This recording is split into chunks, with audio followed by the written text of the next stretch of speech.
Wiibuilder. Install. Copy the installation package in the TF card to the desktop.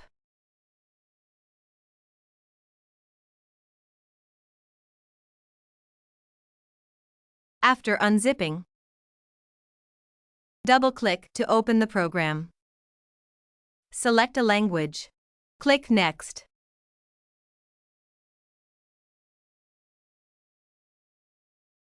And finish.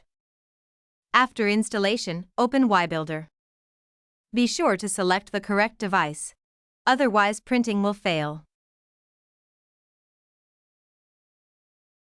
Some Windows settings require opening Defender Firewall. Open Control Panel.